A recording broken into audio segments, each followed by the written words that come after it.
Bismillahirrahmanirrahim. Excellencies, honorable ministers, delegates from the HKH regional member countries, Director General ICMO, ladies and gentlemen, Assalamu alaikum wa rahmatullahi wa barakatuhu.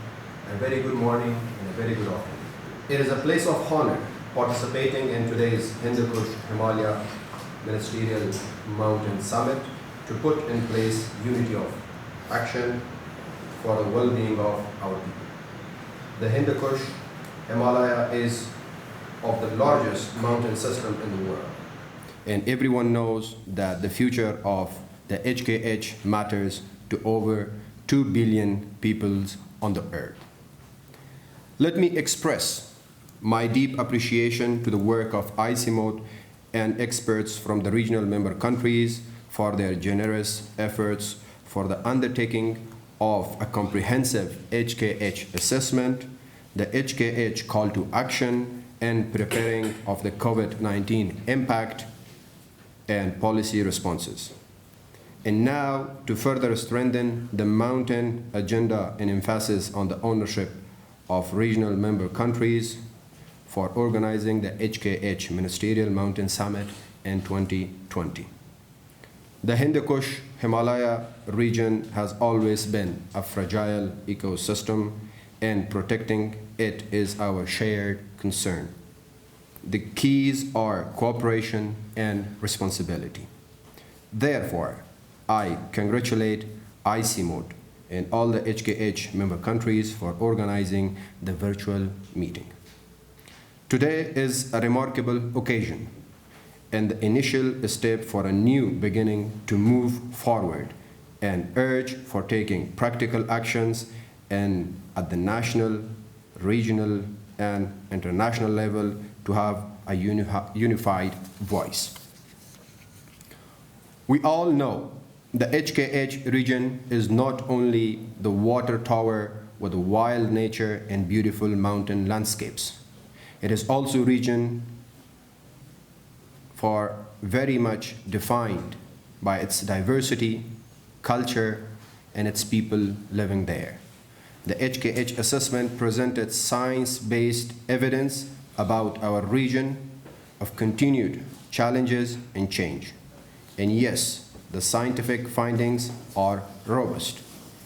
This region is experiencing rapid change driven by climate change, disasters, economic growth, globalization, land use change, migration, and urbanization, which will continue to have significant consequences not only for people living in the region, but globally.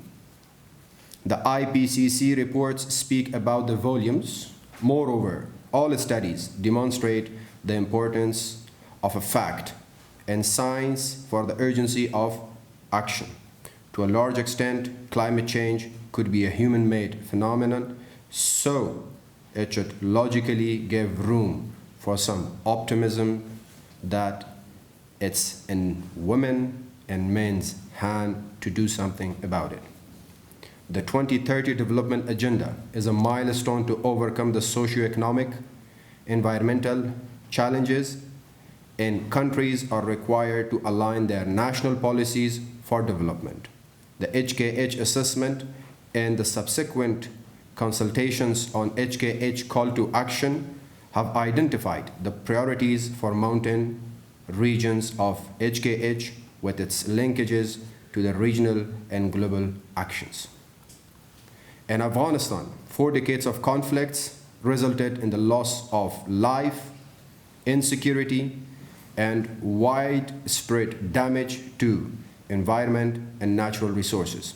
Similarly, reports indicate that being one of the most vulnerable countries in the region, Afghanistan is facing the real impacts of climate change.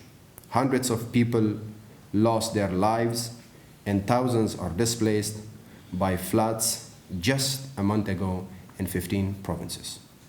Moreover, ICMOD recently studies has shown that Afghanistan lost 406 kilometers which makes 13.8% of glacier area in 25 years from 1990 to 2015. These changes in the high altitudes have pressing impacts on water resources, agriculture, and ultimately on livelihoods of the larger population living downstream. Recognizing the importance of taking action on time, the government of Afghanistan has made conscious efforts toward addressing these changes over the past decade. However, walking alone on this journey will take us nowhere. Therefore, I would like to commend ICMOD's effort to bring all the countries from the Kush Himalaya to join hands together for collective actions at national and regional levels to promote the HKH call to action.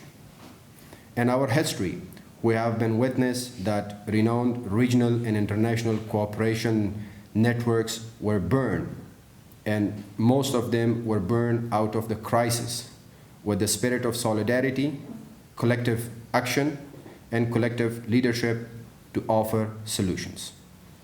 We should not let this unconducive situation to prolong. Therefore, we need to take many determined steps towards a sustainable future.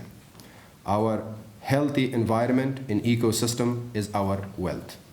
No one is safe until everyone is. The urgent action 1, which calls to promote and strengthen regional cooperation at all levels across the HKH region, is the entry point.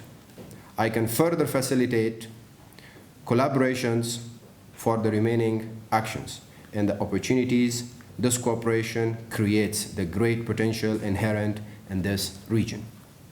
Our common goal to save the HKH requires further scientific research, business innovation, shared priorities, and a political will. Let us work together to strengthen our capacity and ensure that we will build back better towards a much healthier and more productive region. I think a periodic assessment every 5 years of the change in the HKH region would offer a better understanding for policy purposes and to further enhance sharing and prioritizing of actions. I'm sure this Ministerial Mountain Summit will be listed as the first milestone towards our shared concerns and determination to make effective and collective efforts.